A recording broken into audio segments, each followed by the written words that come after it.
దయా కనికరింగల మా దేవ, నమ్మకమైన సజీవమైన తండ్రి, మా ప్రభువు మా రక్షకుడు యేసుక్రీస్తు వారి పరిశుద్ధమైన నామమున మీకు వందనాలు.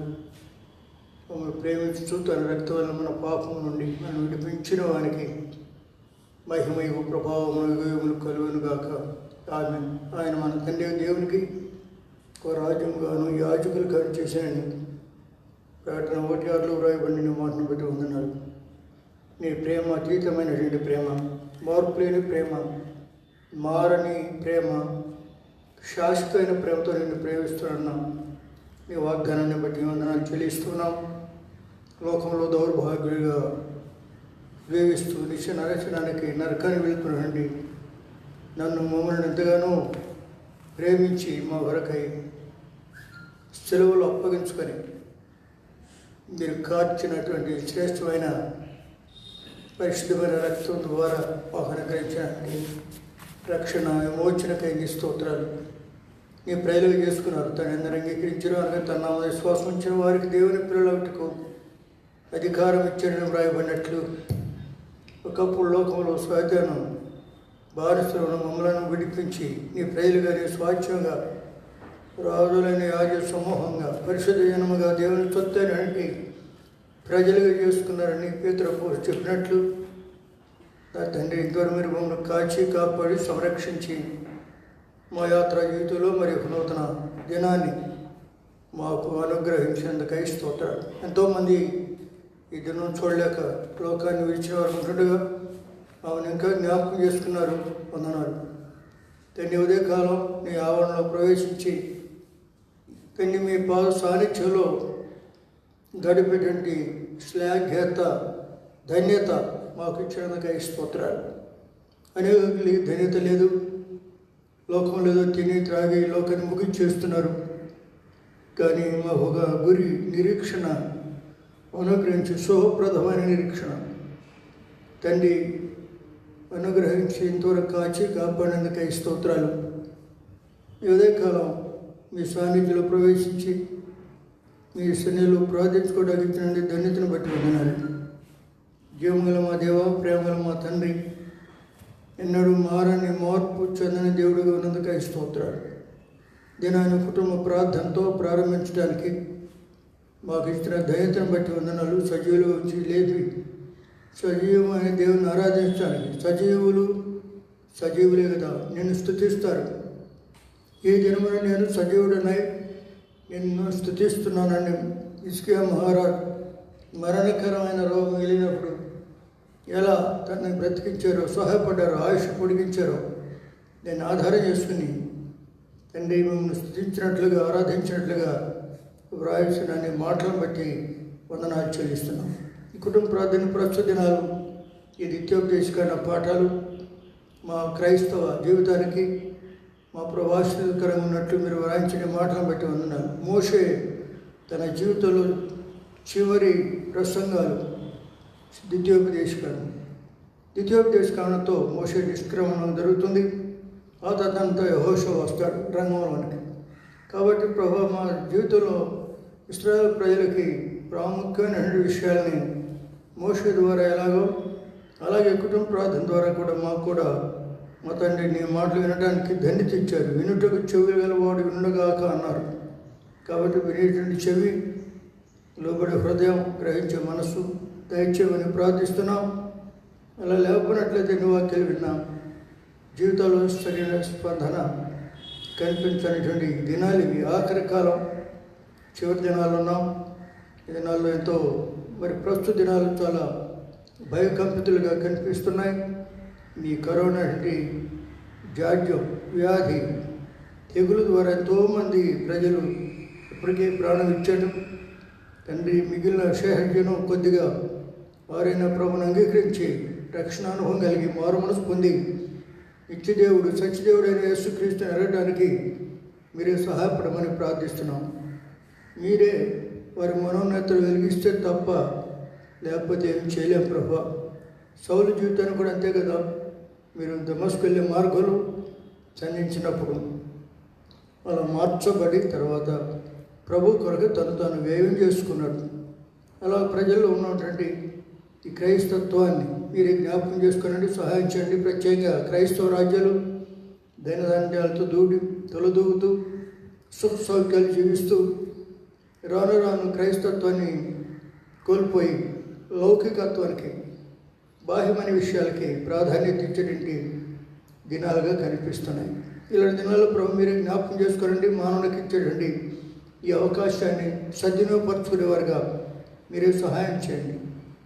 కృప చూపించమని ప్రార్థిస్తున్నాం. జ్ఞాపకం చేసుకోనండి, సహాయం చేయండి. ప్రత్యేకంగా అమెరికా, అలాగే రోమ్, ఇటలీ, క్రైస్తవ రాజ్యాలు, అలాగే చైనా, మా ప్రభు స్పెయిన్, ఇలాగ ఎన్నో రాజ్యాలు ఉన్నాయి. మరి ఎంతోమంది క్రైస్తవులు ఒకప్పుడు చాలా ఘనతకెక్కిన వాళ్ళు, బైబిల్ చదవకుండా వాళ్ళు ఉండేవాళ్ళు కాదు. దానికి నాడు మరి ప్రజలు మార్పు వచ్చింది. భారతదేశానికి కూడా పాశ్చాత్య వాతావరణం ప్రవేశించింది. క్రమక్రమంగా క్రైస్తవ సమాజంలోనికి లోకం ప్రవేశించింది. ఒక మాటతో చెప్పాలంటే కనుక లోకాన్ని ప్రేమించొద్దన్నారు, కానీ ప్రస్తుత దినాల్లో లోకాన్ని ప్రేమించే వాళ్ళకే ప్రాధాన్యత కూడా కనిపిస్తుంది. కనుక మీరే సహాయం చేయండి, జ్ఞాపకం చేసుకోనండి, కృప చూపించండి. అలాగే ప్రభుత్వం చేయబడే ప్రతి విధమైన ఈ పరిచర్యని జీవితాలకి ఆశీర్వాదకరంగా, క్షేమాభివృద్ధికరంగా, మేలుకరంగా ఉండగలిగినట్లు సహాయం చేయము. వారకరంగా మనం జీవించండి. దినం ప్రార్థన, బుధవారం ప్రార్థన సమావేశం, సంఘ ప్రార్థన జ్ఞాపకం చేసుకుని వాతావరణం కూడా చల్లబరిచారు తండ్రి. మరి మా ప్రభువుని పాలు పొందగలిగినట్లుగా, ప్రార్థనా భారం కలిగి ఉన్నట్లుగా తండ్రి సహాయం చేయండి. జ్ఞాపకం చేసుకుని రేపటి దినం బైబిల్ పఠనము, మరి శుక్రవారం సిస్టర్స్ మీటింగ్, ఆదివారం ఆరాధన కార్యక్రమాలు ఇవన్నీ కూడా మరి జ్ఞాపకం చేసుకుని సహాయపడి మహిమ తెచ్చుకోమని ప్రార్థిస్తూ ఉన్నాం తండ్రి. మరి ఆరాధన ఆదివారం 9 నుండి 12 గంటలకు మొదటి షిఫ్ట్, రెండవ షిఫ్ట్లో 3 నుంచి 6 వరకు జ్ఞాపకం చేసుకొని సహాయపడి కృప పెట్టి తండ్రి మీ నామ మహిమ కొరకై ప్రతి కార్యక్రమం జరగలిగినట్లు మీరే సహాయం చేయమని ప్రార్థిస్తూ ఉన్నాం. వచ్చిన వారందరిని బట్టి వందనాలు. ఇంకా రావాల్సిన వారు మీ ఏర్పాట్లు ఉన్నవారు రాగలిగినట్లుగా సహాయం చేయండి. ఆవడం అంతటిని నేను ఇచ్చే నిబంధన రక్త ప్రోక్షణ తీసుకుని వస్తున్నాం. ఓల్డ్ ఏజ్లో ఉన్న వారిని కూడా జ్ఞాపకం చేసుకోనండి, కృషి పెట్టండి. కనికరించి మీ గాయపడిన కరుణ హస్తం ఈ పరిస్థితుల ద్వారా, ఈ వాతావరణం ద్వారా మా ప్రభా కరోనా కూడా అక్కడక్కడ వ్యాపించింది. తమిళనాడులో మళ్ళా కర్ఫ్యూ పెట్టారు. అలాగే తండ్రి మరి తెలంగాణలో కూడా ఆలోచనలో ఉన్నాడు ముఖ్యమంత్రి చంద్రశేఖరరావు.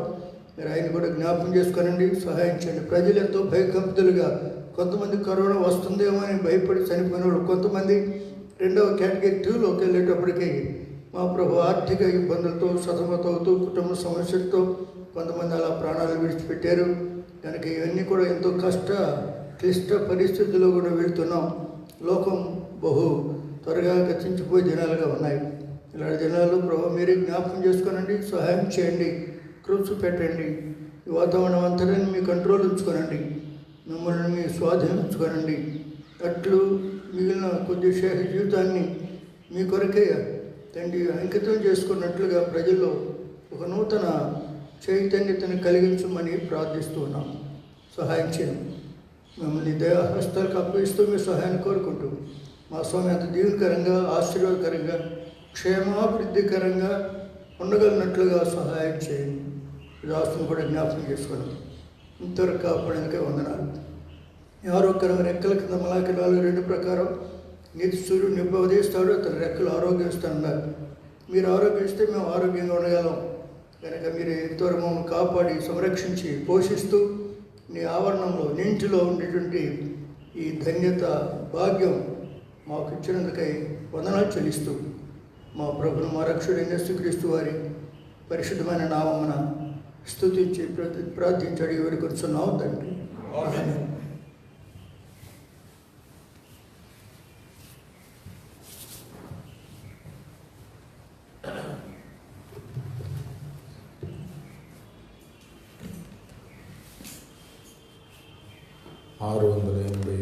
ప్రభువా నీవే నమ్మకమైన సామర్థ్యుడు.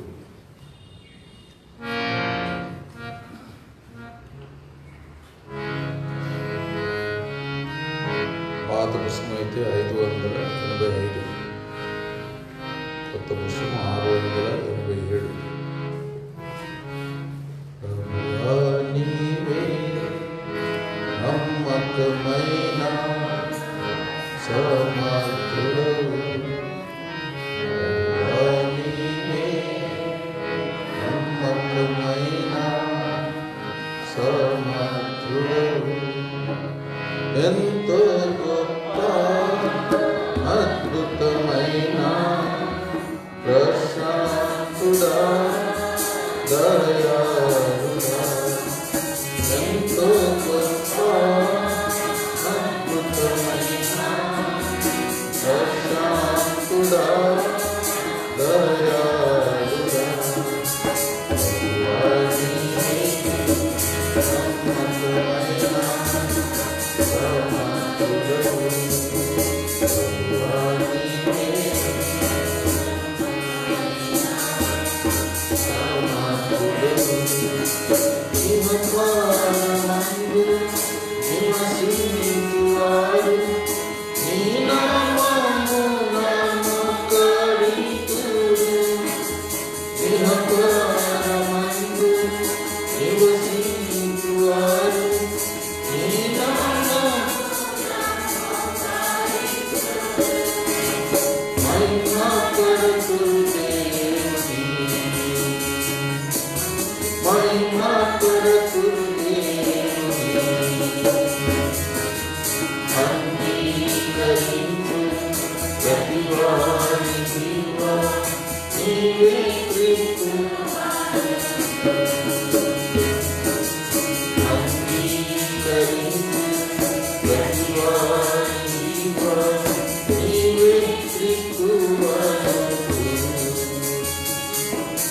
ప్రభువా నీవే నమ్మకమైన సమర్థుడవు, ప్రభువా నీవే నమ్మకమైన సమర్థుడవు, అపారమైన క్రియలు చేయుచు మమ్మెల్లా పరిపాలించుచున్నావు, అపారమైన క్రియలు చేయుచు మమ్మెల్లా పరిపాలించుచున్నావు, ప్రేమగల ప్రభువా, ప్రేమగల ప్రభువా,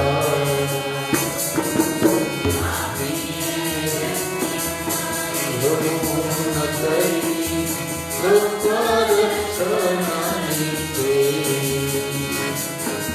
పాపిని రక్షింప ఇహమున్నతై గొప్ప రక్షణ నీకే, ప్రభువా నీవే నమ్మకమైన సమర్థుడవు, ప్రభువా నీవే నమ్మకమైన సమర్థుడవు, ఐగుప్తు నుండి విడిపించిన వారి నలువాది వత్సరములు నడిపించితివి, ఐగుప్తు నుండి విడిపించిన వారి నలువాది వత్సరములు నడిపించితివి, కాచితివి కనుపాపగా, కాచితివి కనుపాపగా, ఉంచియున్నావు ఆదిగా వారి నీ ఆలోచన గొప్పది, ఉంచియున్నావు ఆదిగా వారి నీ ఆలోచన గొప్పది, ప్రభువా నీవే నమ్మకమైన సమర్థుడవు, ప్రభువా నీవే నమ్మకమైన సమర్థుడవు, తుఫాను రేగి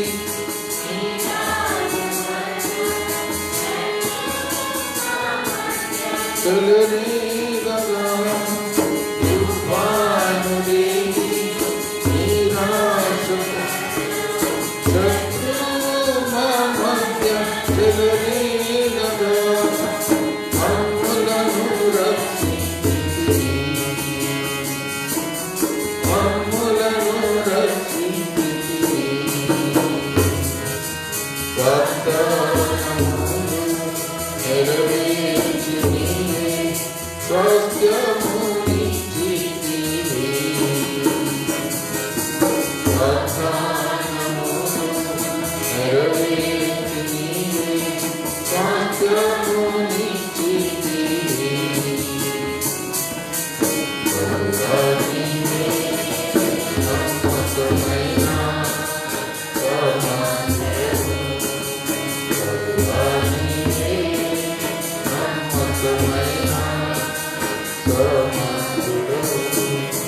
ఎంతో గొప్ప అద్భుతమైన ప్రశాంతుడా దయాళుడా ఎంతో గొప్ప అద్భుతమైన ప్రశాంతుడా దయాళుడా ప్రభువా నీవే నమ్మకమైన సమర్థుడవు ప్రభువా నీవే నమ్మకమైన సమర్థుడవు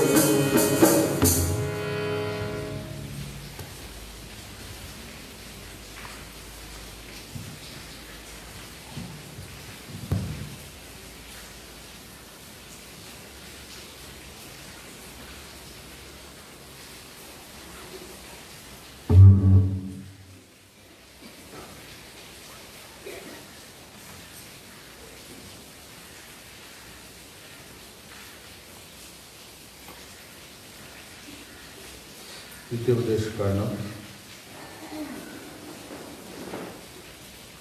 30 డ్యూట్రానమీ 30.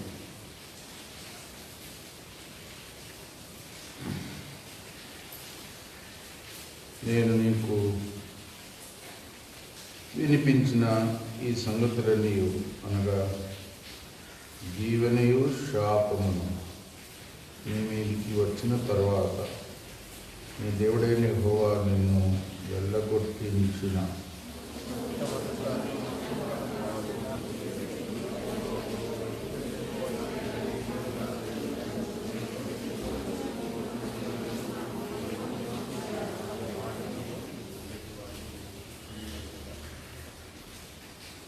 నీ దేవుడైన యెహోవా చెరలోని మిమ్మల్ని తిరిగి రప్పించును. ఆయన మిమ్మల్ని కరుణించి నీ దేవుడైన యెహోవా నీ ప్రజల్లోనికి మిమ్మల్ని చెదరగొట్టిన వారిలో నుండి తాను మిమ్మల్ని సమకూర్చి రప్పించును.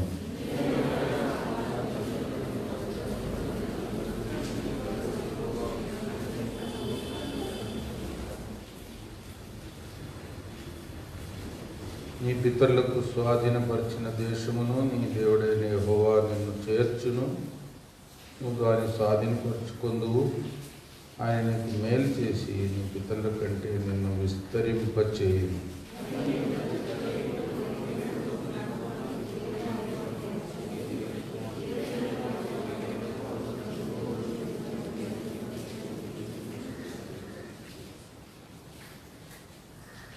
అప్పుడు నిన్ను హింసించిన నీ శత్రువుల మీదికి నిన్ను ద్వేషించిన వారి మీదికి నీ దేవుడైన యెహోవా ఆ సమస్త శాపములను తెప్పించును.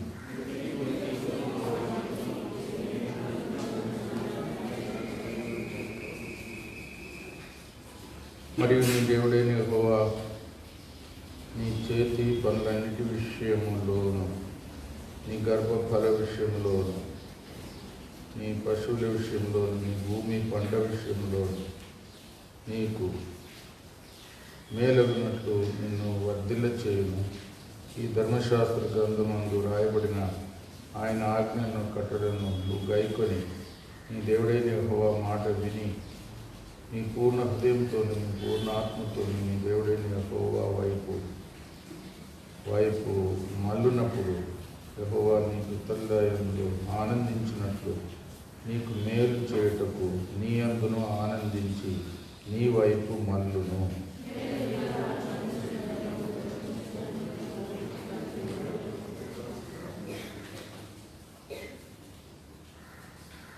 మనం దాన్ని విని గైకొన్నట్లు ఎవడ ఆకాశమునకు ఎక్కిపోయి మన యొద్దకు దాన్ని తెచ్చును అని నువ్వు అనుకొనుటకు అది ఆకాశమందు ఉండినది కాదు.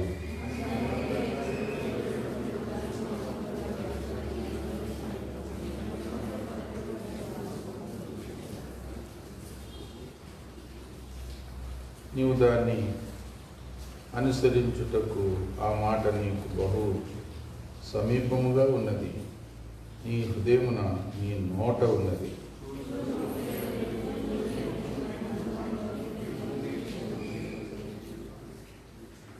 నువ్వు బ్రతికి విస్తరించినట్లుగా నీ దేవుడైన యెహోవాను ప్రేమించి ఆయన మార్గములను నడుచుకొని ఆయన ఆజ్ఞలను కట్టడను విధులను ఆచరించుమని నేడు నేను నీకు ఆజ్ఞాపించుతున్నాను. అట్లు చేసిన యెడల నువ్వు స్వాధీనపరచుకొనుటకు ప్రవేశించు దేశంలో నీ దేవుడైన యెహోవా నిన్ను ఆశీర్వదించును.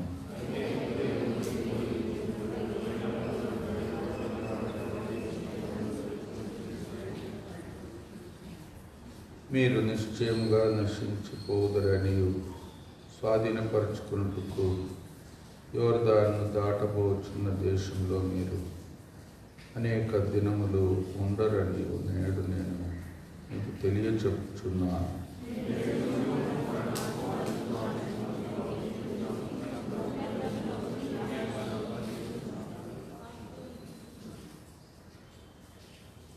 నీ పితరులైన అబ్రహాము, ఇస్సాకు, యాకోబులకు ఆయన ప్రమాణం చేసిన దేశంలో మీరు నివసించినట్లు యెహోవాయే నీ ప్రాణమునకును నీ దీర్ఘాయుష్నుకును మూలమై ఉన్నాడు. కాబట్టి దేవుడు నేను నీ సంతానమును బ్రతుకుచు నీ ప్రాణమును మూలమైన నీ దేవుడైన యెహోవాను ప్రేమించి ఆయన వాక్యమును విని ఆయనను హత్తుకొనున్నట్లుగా జీవమును కోరుకొనుడి.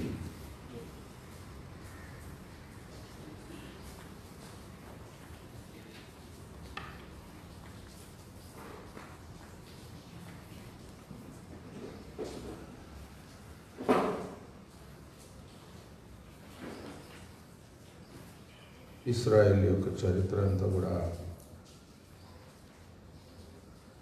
దేవునికి ముందుగానే తెలుసు. ఆయనకు అంతము ఆది నుండే తెలుసు. అందుకే మోషే ద్వారా వారు ఎదుర్కోబోయే పరిస్థితులన్నిటికీ కూడా సరైన సలహా ఇస్తున్నాడు, సిద్ధపరుస్తున్నాడు. చాలా కాలానికి వారిని హెచ్చరిస్తున్నాడు.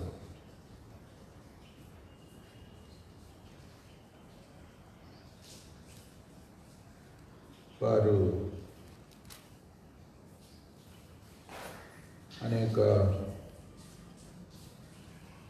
దేశాలకు భూదిగంతముల వరకు కూడా చెదరగొట్టబడతారు. అలాగే జరిగింది కూడా. చాలా కాలం వారి దేశమే లేకుండా ఉండినారు. 1948లోనే మరలా చాలా కాలం తర్వాత దేశంగా మరలా సమకూర్చబడ్డారు.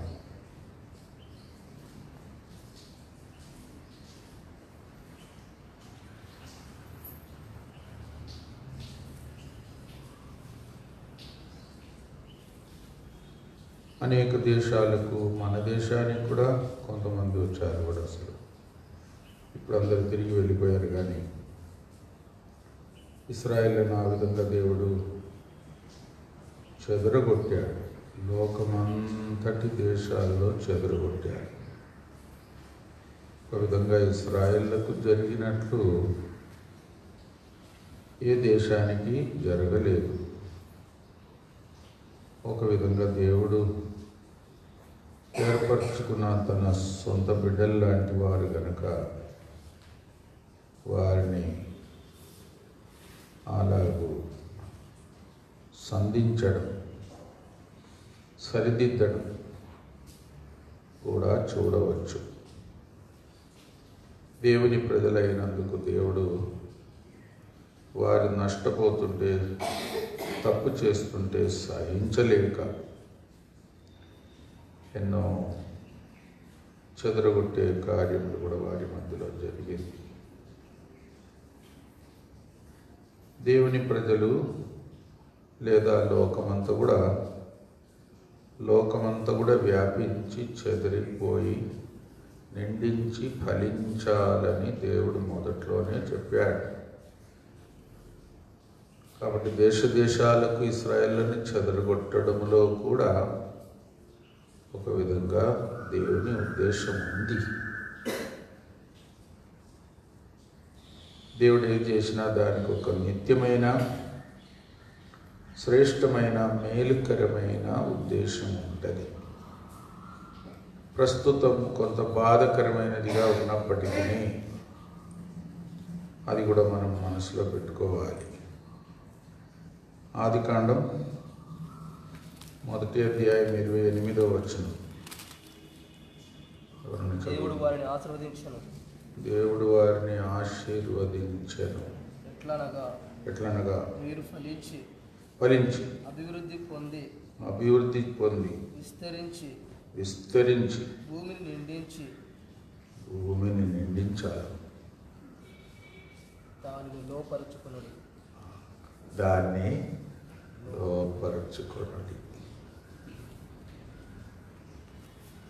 కాబట్టి భూమి అంతా కూడా వ్యాపించేది మొదటి నుండి కూడా ఆదాము సంతానం కొరకు దేవుని సంకల్పం. కొన్నిసార్లు తప్పు చేసినప్పుడు కూడా దేవుడు ప్రజలను చెదరగొట్టాడు. అది కూడా ఉంది. మరి తప్పు చేయడం కూడా మంచిదంటారేమో, అలాగని రాదు. కానీ తప్పు ద్వారా చెదరగొట్టబడేది వేరు, దేవుని ఆశీర్వాదముతో వ్యాపించేది వేరు. ఆదికాండం 11:8 చదవండి. అలాగు యెహోవా అక్కడ నుండి భూమి ఎందంతటా వారిని చెదరగొట్టాను. కనుక వారు ఆ పట్టణమును కట్టుట మాని. బాబే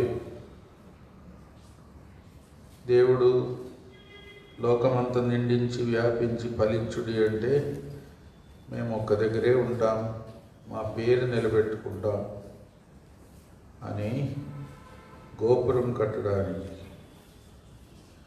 ఆకాశమంత ఎత్తుగా గోపురం కట్టడానికి దేవుణ్ణి అడగకుండా, దేవుని సలహా కాకుండా వారి సొంత ఏర్పాటు ప్రకారం అలాగ చేయడంలో దేవుడు అప్పుడు భాషలు సృష్టించాడు, రకరకాలైన భాషలు. దాన్ని బట్టి వారే చెదిరిపోయారు. ఒక విధంగా అదొక హెచ్చరిక. అబ్రహాము సంతానమునకు దీవెన భూలోకంలోని జనాంగాలందరికీ కలుగుతుంది అన్నాడు. అబ్రహాము సంతానమైన యేసు ప్రభు ద్వారా భూలోకంలోని జనములన్నీ దీవించబడతారు. కాబట్టి అది కూడా దేవుని చిత్తమే. భూలోకంలోని జనములందరికీ ఆ వార్త అందాలి, సువార్త అందాలి. వారు కూడా దేవుని బిడ్డలు కావాలి. ఆ చెదిరిపోయే ఆ పరిస్థితి కూడా మరి తప్పకుండా రావాల్సిందే. ఇశ్రాయేలు మధ్యలో చెదిరిపోయిన కొంతమంది ఆయా దేశాలకు కొనిపోబడి గొప్ప దీవెన కూడా తెచ్చారు. చెదిరిపోయిన వారి ద్వారా ఒక సాక్ష్యం, నిజమైన దేవుడు యెహోవా దేవుడేనని,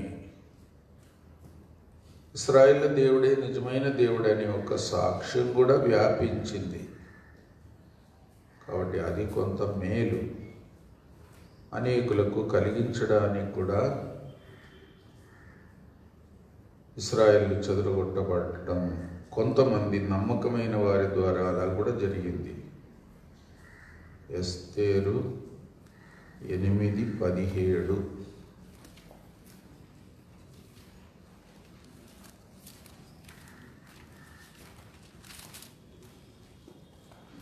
ఎస్తేరు 8:17. రాజు చేసిన తీర్మానమును ఆ, అతని చట్టమును ఆ, వచ్చిన ప్రతి సంస్థానమందును ఆ, ప్రతి పట్టణమందును ఆ.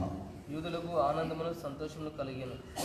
యూదులకు ఆనందమును సంతోషమును కలిగెను. అది శుభదినమని అది శుభదినమని ఎందు చేసుకునేది.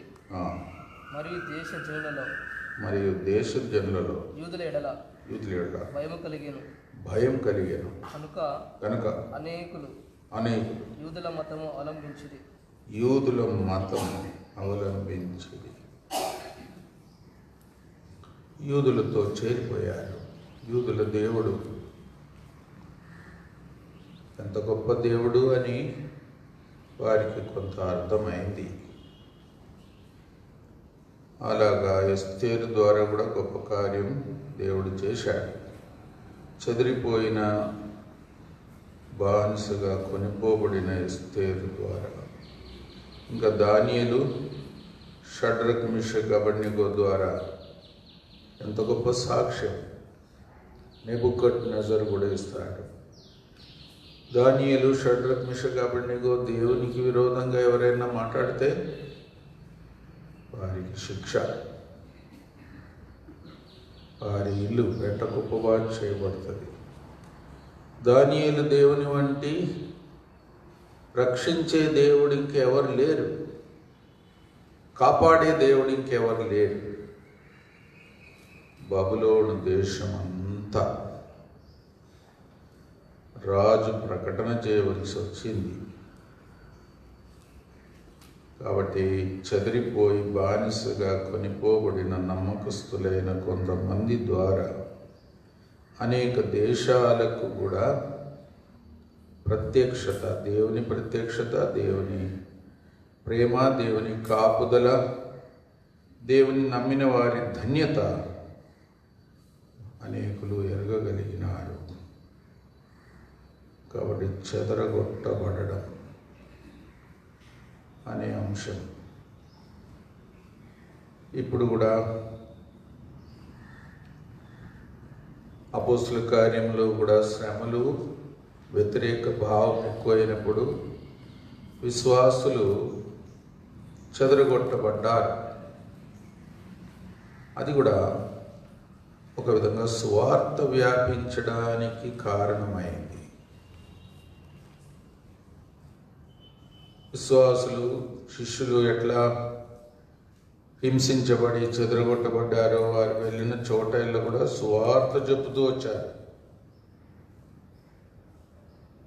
ఒకటి అది కూడా దేవుని ఉద్దేశం నెరవేర్చబడడానికి ఒక సాహచర్యం అయింది.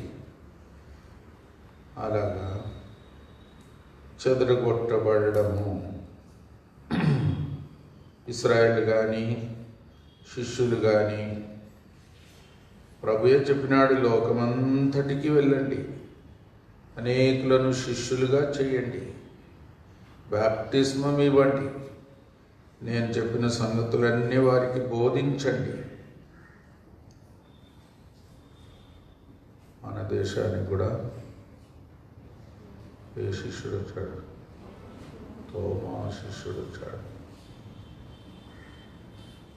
కేరళకు వచ్చాడు, మద్రాసుకు వచ్చాడు, చైనా దేశానికి కూడా.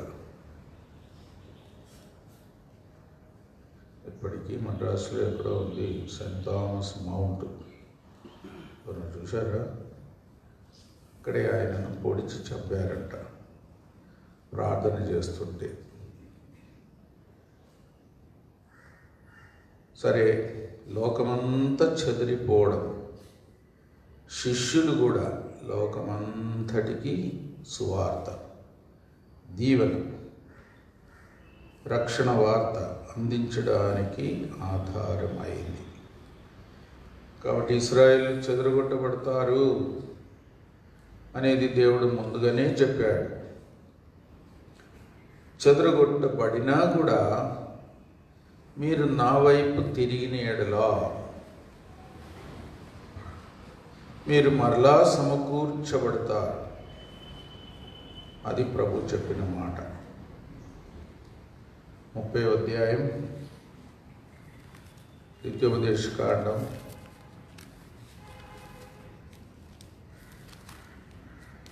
3వ వచనములో ఆయన మాట నీవును నీ సంతతి వారును విని ఎడల నీ దేవుడైన యెహోవా చెరలోను మిమ్మును తిరిగి రప్పించును. ఆయన మిమ్మను కరుణించి నీ దేవుడైన యెహోవా ఏ ప్రజల్లోనికి మిమ్మను చెదరగొట్టినో వారిలో నుండి తాను మిమ్మను సమకూర్చి రప్పించు. తిరిగి రప్పిస్తాడు. వారి దేవుని వైపు మరలాలి. వారి పిల్లలతో సహా చేసిన తప్పు ఏదేది ఉన్నాయో అవన్నీ ఒప్పుకోవాలి. మనసు అణగొక్కుకోవాలి. దేవుని వైపు మరలాలి. దేవుడు ఎంతైనా క్షమించే దేవుడు, సమకూర్చే దేవుడు. ఒక విధంగా చెప్పాలంటే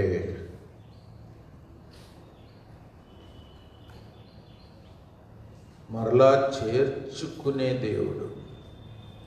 అది కూడా ఇశ్రాయేలు చరిత్రలో నుండి మనం నేర్చుకోవచ్చు. ఎవరైనా తప్పు చేసి ఉంటే వారు తప్పు చేసినందుకు దేవునికి ఇంకా దూరంగా ఉండాలి, ఇంకా రాకూడదు, క్షమాపణ లేదు, సమకూర్పు లేదు అని అనుకోకూడదు. ఆయన మరలా చేర్చుకునే దేవుడు. ఇంకా రాయబడిన మాట బహుగా క్షమించు. మాట చెప్తారా? ఎక్కడుందో? బహుగా క్షమించు. మామూలుగా కాదు. 55:7 విషయ 55:7 భక్తిహీనులు తమ మార్గమును విడవలను, దుష్టులు తమ తలంపులను మానవలను. వారు యెహోవా వైపు తిరిగిన యెడల ఆయన వారి యందు జాలిపడును. వారు మన దేవుని వైపు తిరిగిన యెడల ఆయన బహుగా క్షమించును. బహుగా క్షమించును అంటే ఏంటి?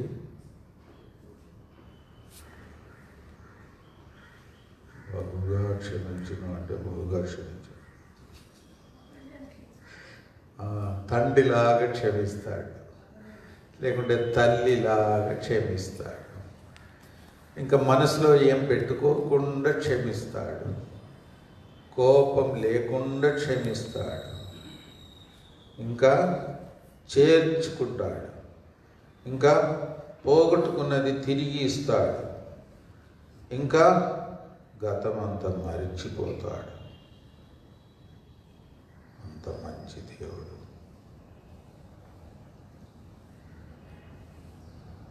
అందుకే ఇశ్రాయేలుకు ముందుగానే హెచ్చరిక మోషే ద్వారా.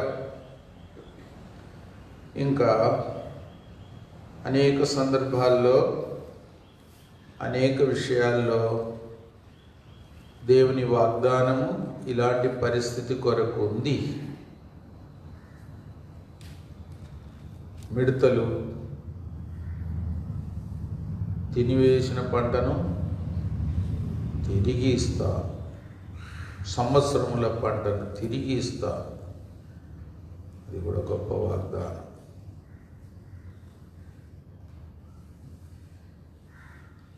హోషేయ 6:1 కూడా చదవండి. హోషేయ గ్రంథం 6వ అధ్యాయం 1వ వచనం. మనం యెహోవా యొద్దకు మరలుదము రండి. ఆయన మనలను చీల్చివేశాను. ఆయనే మనలను స్వస్థపరచును. ఆయన మనలను కొట్టెను.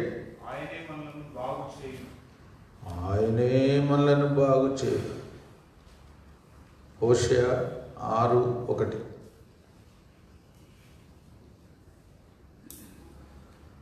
కాబట్టి దేవుడు ఏం చేసినా సరే, కఠినంగా శిక్షించినా సరే, చెదరగొట్టినా సరే, ఎంత తీవ్రమైన మాటలు అక్కడ రాయబడి ఉంది. ఆయన యొద్దకు తిరిగి రావాలి, ఆయన మనలను బాగు చేస్తాడు. ఇది ఒక విధంగా గొర్రెల కాపరి, మంచి కాపరి తన గొర్రెల కొరకు కూడా కొన్నిసార్లు అలాగ చేస్తాడు అని ఒక ఉదాహరణ ఉంది. మాట వినని గొర్రెను ఎంత హెచ్చరించినా, చిన్నపాటి శిక్ష పెట్టినా కూడా లోబడని గొర్రెను కాపరి ఏం చేస్తాడంటే పట్టుకొచ్చి కాళ్ళు ఎరగొడతాడు.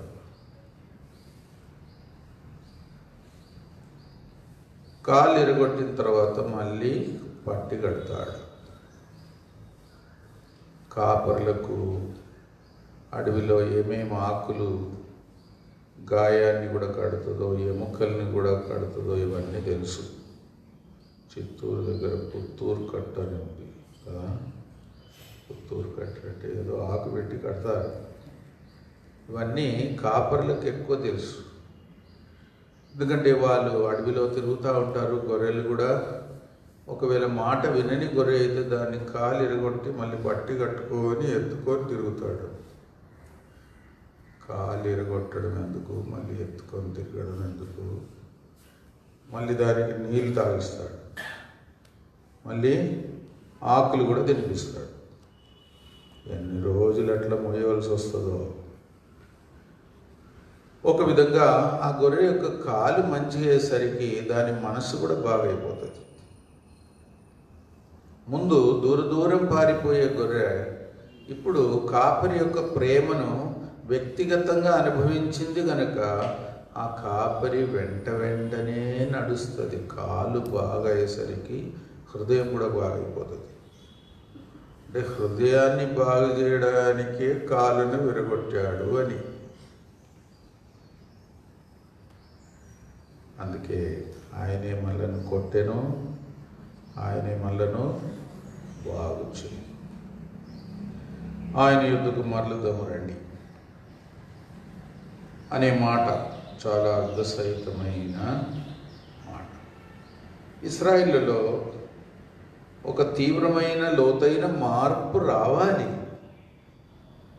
కొన్ని అవిధేయతల ద్వారా కూడా మనము హృదయమును బద్దలు చేసుకొని, గర్వమును అణచుకొని, తిరుగుబాటు స్వభావం మనలో ఉందని గుర్తెరిగి దేవుడు మనలో లోతైన క్రియ చేయడానికి ఒక సాహచర్యం కొరకు మనం కూడా ఆశపడి ఆయన సన్నిధికి తగ్గింపుతో, పశ్చాత్తాపముతో వస్తాం.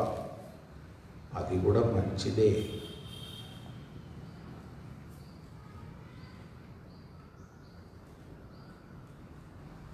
ఆరో వచనం, ద్వితీయోపదేశకాండం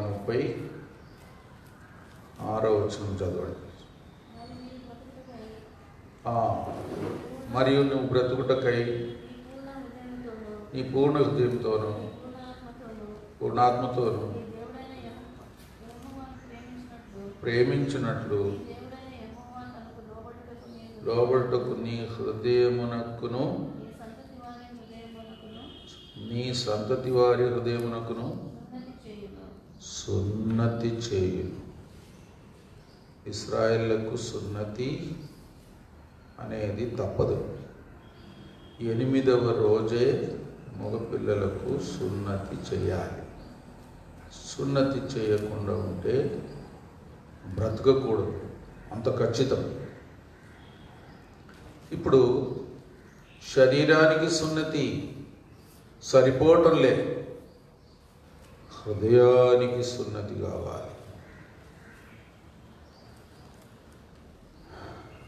సున్నతి అంటే శరీరమును కొయ్యడం, బాధపరచడం. కాబట్టి హృదయపు సున్నతి కావాలి, శరీరానికి సున్నతి సరిపోదు. సున్నతి అనేది ఒక గొప్ప అనుభవం. హృదయమునకు సున్నతి. రోమా 2:29.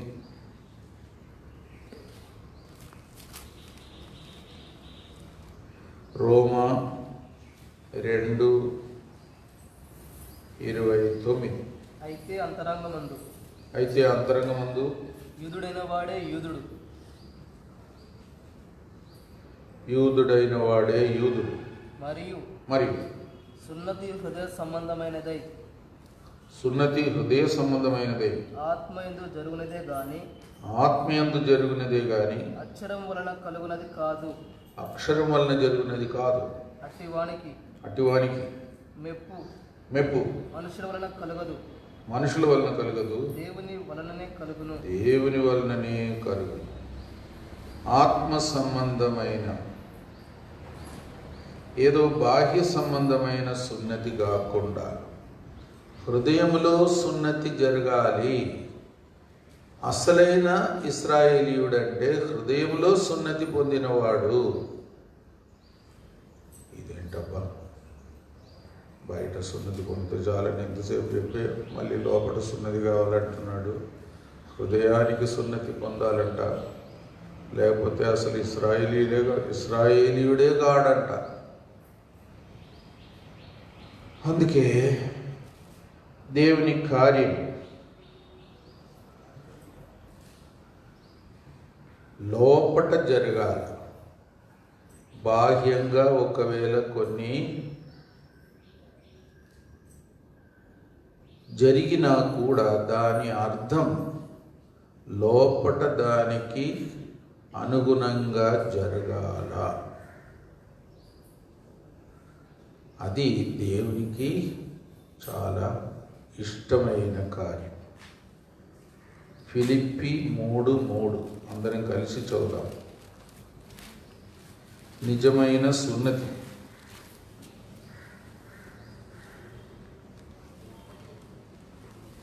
ఫిలిప్పి 3:3 అందరం కలిసి చదువుదాం. చదవండి.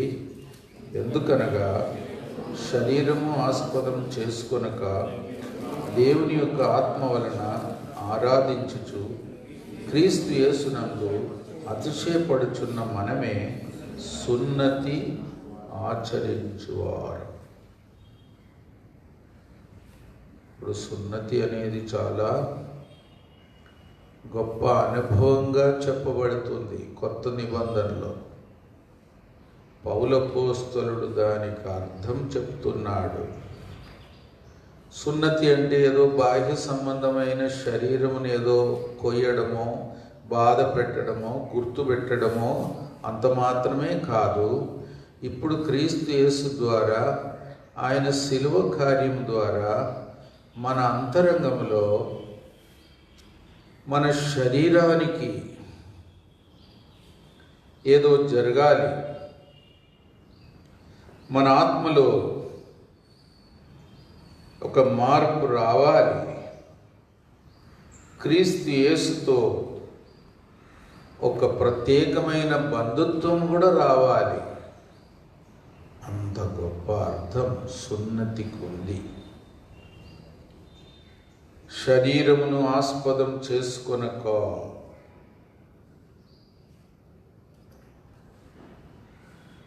శరీరాన్ని వాడుకోవచ్చు, శరీరానికి అన్నం పెట్టవచ్చు, శరీరానికి ఆరోగ్యం కొరకు జాగ్రత్త తీసుకోవచ్చు.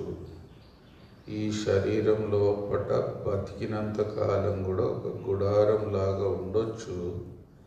కానీ ఈ శరీరాన్ని ఆస్పదం చేసుకోరాదు. ఆత్మనే ఆధారం చేసుకోవాలి. దేవుని మీదనే ఆధారపడాలి. పరిశుద్ధాత్మ బలముతోనే జీవించాలి. శరీర బలముతో జీవించరాదు. తర్వాత దేవుని ఆత్మ వలన ఆరాధించుచు. ఆరాధన అనేది ఎడతెగకుండా ఉండాలి.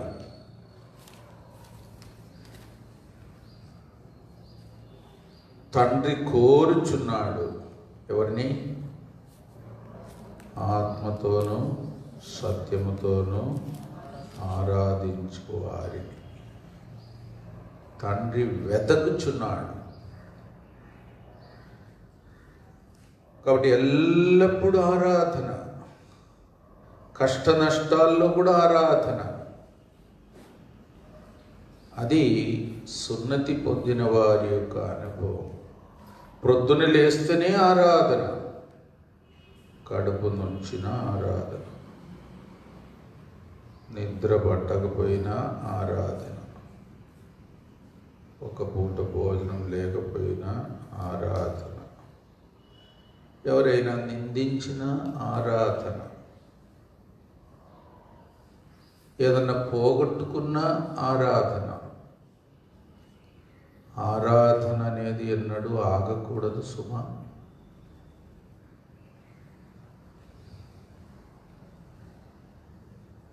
తర్వాత ఫిలిప్పీ 3:3లో క్రీస్తు యేసునందు అతిశయపడాలి. క్రీస్తు యేసు మనకు అతిశయాస్పదం. ఇంకేది మనకు అతిశయాస్పదంగా ఉండరాదు. ఇంకెవరు, ఇంకా ఏ పరిస్థితి, ఏ బహుమానం, ఏ హెచ్చింపు, ఏది అనేక సార్లు మనకు సంతోషం ఇవ్వడానికి చాలా కారణాలు ఉంటాయి. అవన్నీ మానుకోవాలి.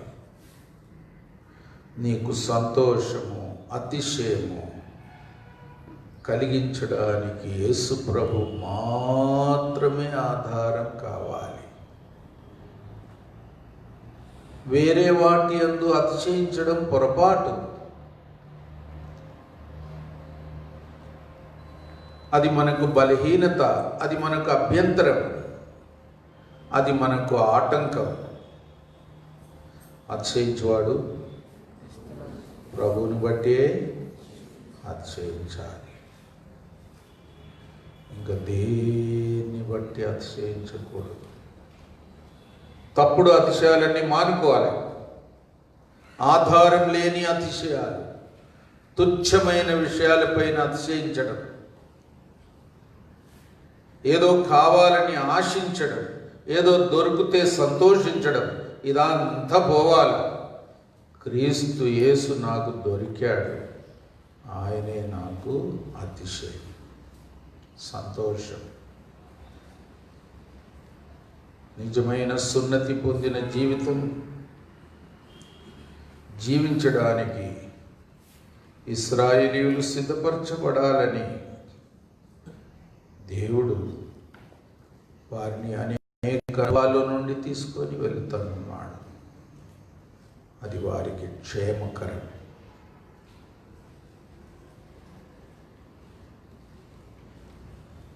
తర్వాత ద్వితీయోపదేశకాండం 36వ వచనంలో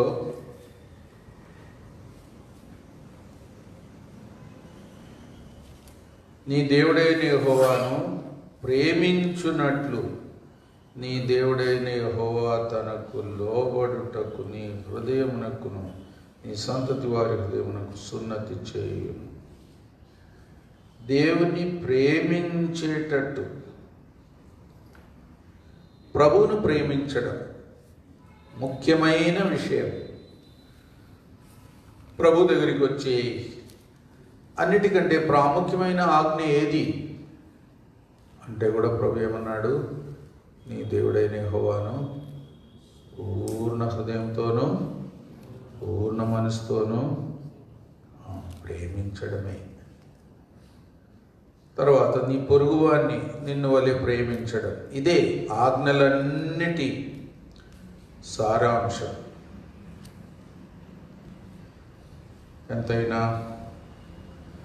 ప్రభువును ప్రేమించడం, ప్రభు ప్రేమతో ప్రేమించడం. ఆ ప్రేమ అనేది దేవుని ప్రేమతో దేవుణ్ణి ప్రేమించడం. అందుకే పేతురును కూడా ప్రభు 3 సార్లు అడుగుతాడు, నువ్వు నన్ను ఒక విధంగా మన భాషలో అంతా ప్రేమనే. ప్రేమ అంటే ఏది చూసినా ప్రేమనే అంటాం. ఇంకా సినిమాలో చూపించేదాన్ని కూడా ప్రేమ అంటారేమో. అది ప్రేమ కాదు, వాటిని ప్రేమ అనకూడదు. ఒక విధంగా దేవుని ప్రేమనే నిజమైన, స్వచ్ఛమైన, సంపూర్ణమైన, బలమైన, నిత్యమైన, పరిశుద్ధమైన, త్యాగ సహితమైన ప్రేమ, దేవుని ప్రేమ.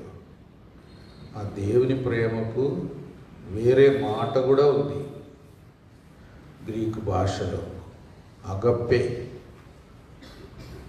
అందుకే మన పాటలో కూడా ఉంది. కాబట్టి పేతురును దేవుడు అడిగింది, అగప్పే ప్రేమతో నన్ను ప్రేమిస్తున్నావా అని అడిగాడు. పేతురు జవాబు చెప్పలేకపోయాడు. నేను అగప్పే ప్రేమతో నిన్ను ప్రేమిస్తున్నాను అని పేతురు చెప్పలేకపోయాడు. 3వసారి ప్రభు అడిగినప్పుడు కూడా, నువ్వు మనుషుల ప్రేమతోనే నన్ను ప్రేమిస్తున్నావా అని అడిగినందుకు దుఃఖపడ్డాడు. 3వసారి. అందుకే ప్రభును ప్రేమించేది ఒక గొప్ప అంతస్తు.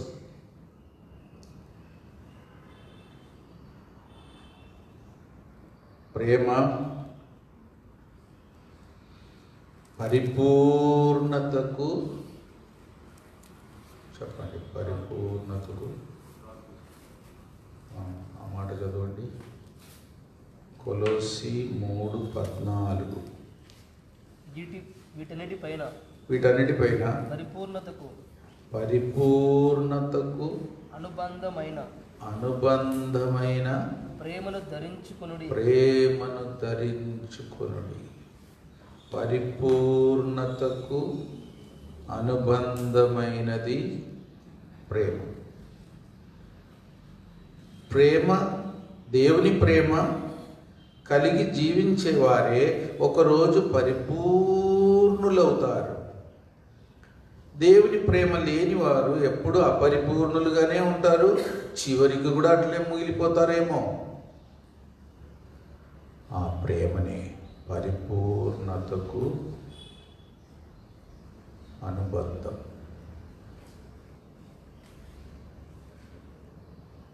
దేవుని ప్రేమ అనేక పాపములను, చెప్పండి, కప్పును.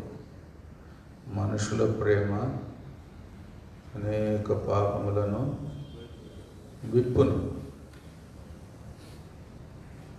ఎవరు తప్పులు పడదామా అని ఉంటారు కొంతమంది ఎక్స్పర్ట్స్.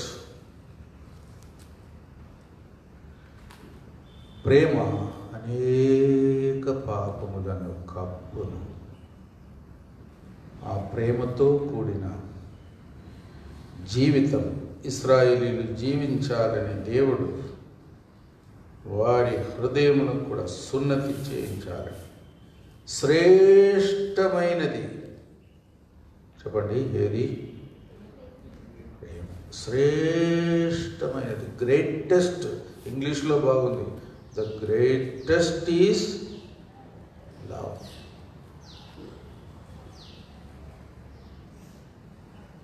ఇంకా దానికంటే మించినది లేదు. అదే శాశ్వతంగా ఉండేది.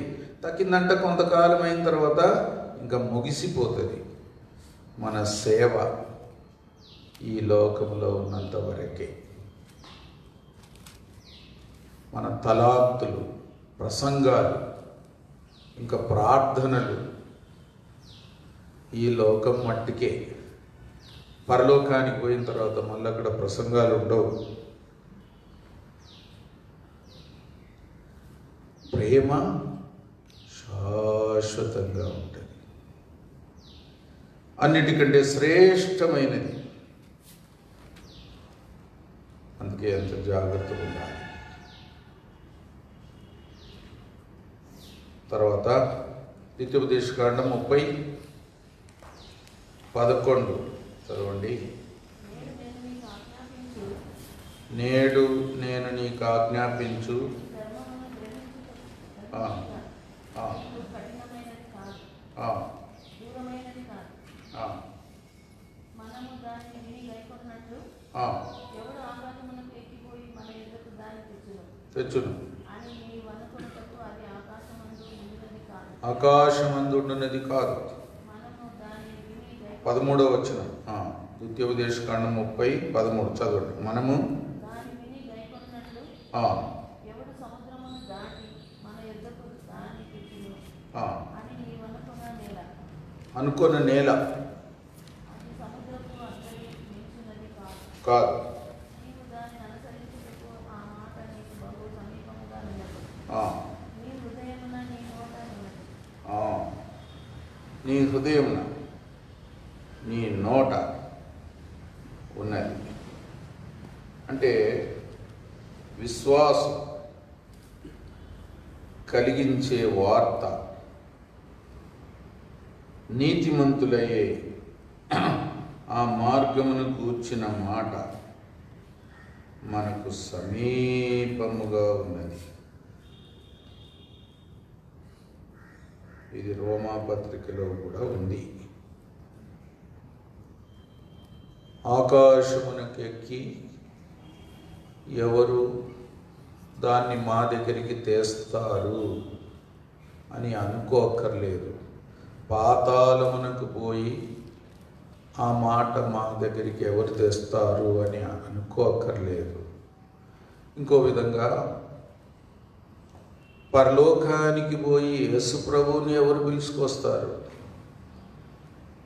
లేకుంటే యేసు ప్రభువుని ఎవరు ఆ పరలోకంలో ఉండే సింహాసనం నుండి, ఉన్నతమైన స్థాయి నుండి ఎవరు యేసు ప్రభువును మన కొరకు దింపి తీసుకొస్తారు? యేసు ప్రభు చనిపోయిన తర్వాత పాతాళం నుండి ఆయనను ఎవరు లేపి తీసుకొస్తారు మన కొరకు? యేసు ప్రభు లోకానికి రావాలి, లోకంలో పరిశుద్ధుడుగా పరిపూర్ణుడుగా జీవించాలి, శ్రమపడాలి, చనిపోవాలి, పాతాళానికి పోవాలి, పాతాళము నుండి కూడా మరలా లేపబడాలి, మళ్ళీ పరలోకానికి హెచ్చించబడాలి. మన విశ్వాసానికి ఆధారమైన కార్యం యేసుప్రభు ఈ లోకానికి రావడం, జీవించడం, ఈ లోకంలో మనుషుడుగా మన పక్షంగా రెండవ ఆదాముగా చనిపోవడం, పాతాళానికి దిగిపోవడం, పాతాళం నుండి మరలా లేచి రావడం. ఆ కార్యం చేసిన యేసుప్రభునందలి విశ్వాసమే ఒక పాపికి నీతిమంతుడుగా కాగలిగే ధన్యత ఇస్తుంది. ఆ సువార్త దూరంలో లేదు, మీ హృదయంలోనే ఉంది అని మోషే గుర్తు చేస్తున్నాడు. కాబట్టి సువార్త ఎంతో సులువైన మాట, సులభమైన మాట. దేవుడు సమస్తం మన కొరకు చేసి నమ్ముమంటుండ, అంతే. నమ్మిన వారు నీతిమంతులు అవుతున్నారు. అది కష్టమైనది కాదు. మనమేదో చేసి ప్రయాసపడి నీతిమంతులయ్యేది కాదు. మనం కేవలం దేవుడు చేసిన కార్యమును నమ్ముట ద్వారా నీతిమంతులమవుతాం, నీతిమంతులుగా జీవిస్తాం. జీవించే స్తోమత కూడా యేసు ప్రభు ద్వారా దేవుడు మనకి ఇస్తున్నాడు. సమస్తం ఆయన మూలంగా కలిగిందే. మనం కేవలం అంగీకరించడం, అన్వయించుకోవడం, నమ్మడం, అనుమతి ఇవ్వడం, అప్పగించుకోవడం, ఇది సులువైన మాట. మన హృదయంలోనే ఉంది, మనకు సమీపంగానే ఉంది అని మోషే గుర్తు చేస్తున్నాడు. అనేకసార్లు మనం ఏదో ప్రయాసపడుతున్నాము ఆత్మీయ జీవితం జీవించడానికి. ఇది ప్రయాసపడితే వచ్చేది కాదు, నమ్మితే వచ్చేది. దేవుడు చేసిన కార్యమును మనలో నెరవేర్చబడ్డానికి మనం ఆయనను ఆశ్రయించడమే మన విధి. మనం ప్రయాసపడి మనం ఏదో పరలోకానికి పోయి యేసుప్రభుని పిలుచుకొని రమ్మంటే ఏమంటాము? పాతాళానికి పోయి యేసుప్రభు చనిపోయి ఉన్నాడు, పాతాళానికి వెళ్ళి ఆయనని తీసుకురండి అంటే ఏమంటాము? అమ్మో, అలాంటి పనులు మేము చేయలేము. మరి ఏ పని చేయలేని మన కొరకు ఆయన సమస్తం చేశాడు. నమ్మడమే, ఆయన చేస్తాడు మనలో కార్యం. అంతే విశ్వాసం, నీతిమంతులయ్యే విశ్వాసం. దేవుడు చేసిన కార్యం ద్వారా మనం దాన్ని నమ్ముట ద్వారా ఇప్పుడు కూడా దేవుడు మనలో కార్యం చేయుటకు మనము అనుమతించుట ద్వారా మనం నీతిమంతులం అవుతాం. ఇది గొప్ప రహస్యం. దీన్ని కూడా మనం మనసులో పెట్టుకోవాలి.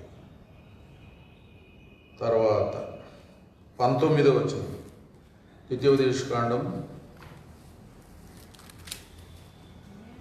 అందరం కలిసి చదువుదాం. ద్వితీయోపదేశకాండం 30:19 చదవండి. నేడు జీవమును మరణమును ఆశీర్వాదమును శాపమును నేను నీ ఎదుటను ఉంచి భూమి ఆకాశములను మీ మీద సాక్షులుగా పిలుచుచున్నాను. చివరి మాట 20వ వచనంలో విని ఆయనను హత్తుకొనున్నట్లు జీవమును కోరుకొనుడి. కోరుకోవాలి, ఏర్పరచుకోవాలి. మీ ఎదుట జీవమును మరణమును ఆశీర్వాదమును శాపమును ఉంచి ఉన్నాను, మీరు కోరుకోండి. అది మన విధి. మనం కోరుకోవాలి, ఏర్పరచుకోవాలి, ఎన్నుకోవాలి. మనం ఒక తీర్మానం చెయ్యాలి. మనం సమ్మతించాలి. ప్రభు కూడా అన్నాడు కదా, ఎవరైనా నాకు శిష్యుడుగా ఎవరైనా ఉండగోరితే అతడు తను తాను త్యజించుకోవాలి, ఉపేక్షించుకోవాలి. తన మనస్సును పక్కకు పెట్టాలి, తన ఇష్టమును పక్కకు పెట్టాలి.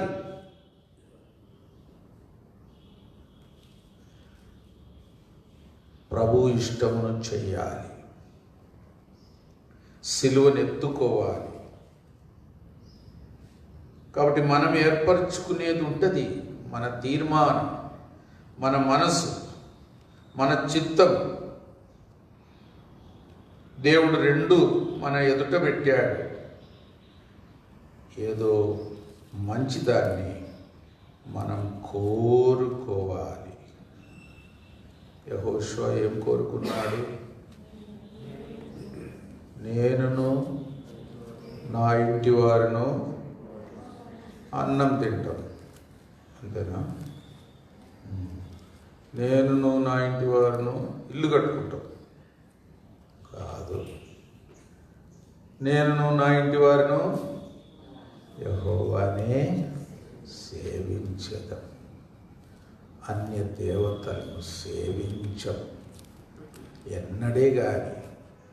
మొదట నేను, ఆ తర్వాత నా ఇంటి వారు యెహోవానే సేవించదం. ఒక గట్టి తీర్మానం చేసుకున్నాడు. తన ఇంటి వారికి కూడా చెప్పాడు. వారు కూడా తీర్మానం చేసుకున్నారు. ఎంత ధన్యులైనారు. కాబట్టి తీర్మానం. మోషే తీర్మానం చేసుకున్నాడు. ఫిబ్రవరి 11:25 ఎవరైనా చదవండి. ఫిబ్రవరి 11:25.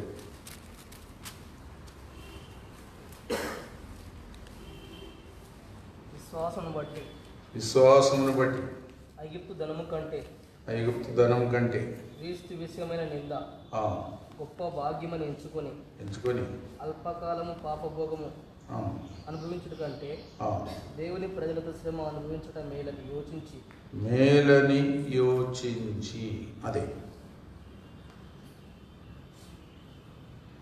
మోషే యొక్క తీర్మానం. ఐగుప్తు ధనం వద్దు, ఐగుప్తు యొక్క భాగ్యం, ధనం, సుఖం, పాపభోగం వద్దు. ఏం కోరుకున్నాడు? దేవుని ప్రజలతో శ్రమ. అదే కోరుకున్నాడు. ఇంగ్లీష్లో కోరుకున్నాడు అని ఉంది, తీర్మానం చేసుకున్నాడు అని ఉంది, ఎన్నుకున్నాడు అని ఉంది. నువ్వేం ఎన్నుకున్నావో?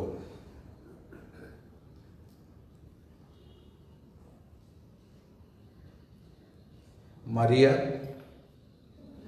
ఉత్తమమైన దాన్ని ఏర్పరచుకుంది. మరియా ఉత్తమమైన దాన్ని ఏర్పరచుకుంది. ప్రభు పాదం దగ్గర కూర్చొని వాక్యం వినాలి. ప్రభు వచ్చాడు అని ఏర్పరచుకుంది.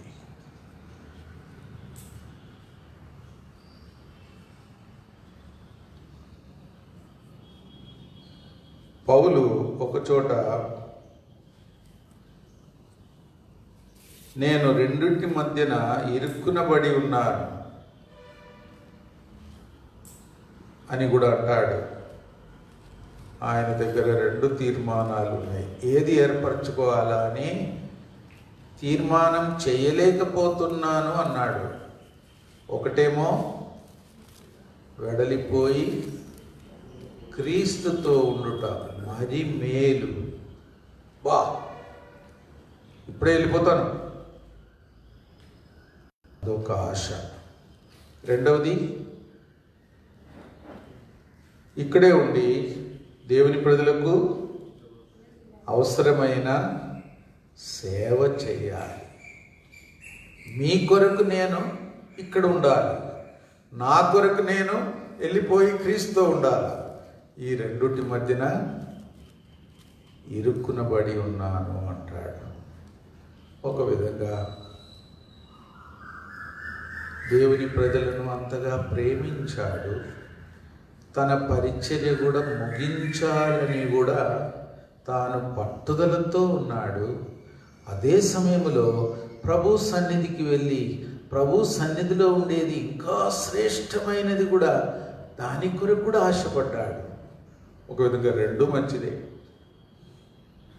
అందుకనే ఇరుక్కునబడి ఉన్నాను అని అంటాడు.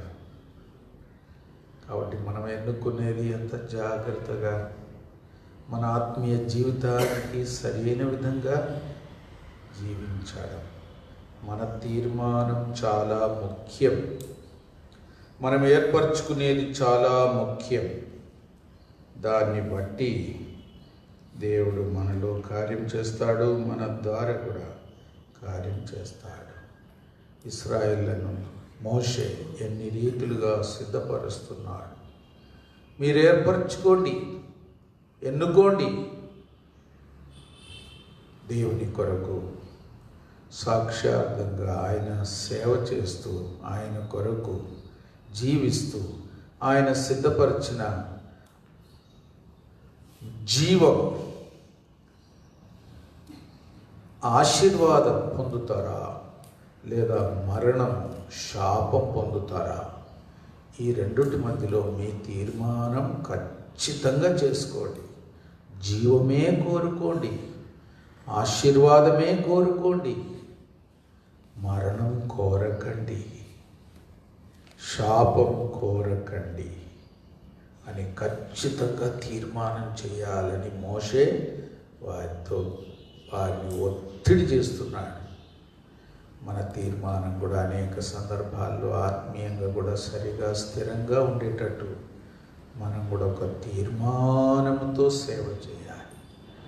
అప్పుడు దేవుడు మనలను గొప్పగా వాడుకోవడానికి యెహోషువ వలె సరైన తీర్మానంతో, స్థిరమైన తీర్మానంతో సేవ చేయాలి. దేవుడు మనకు సహాయపడను గాక. ఇప్పుడు ప్రార్థనకి వెళ్తాం. దేవుడు ఇంతవరకు మీటింగ్లు జరపడానికి కూడా సహాయపడ్డాడు. అయితే ఇప్పుడు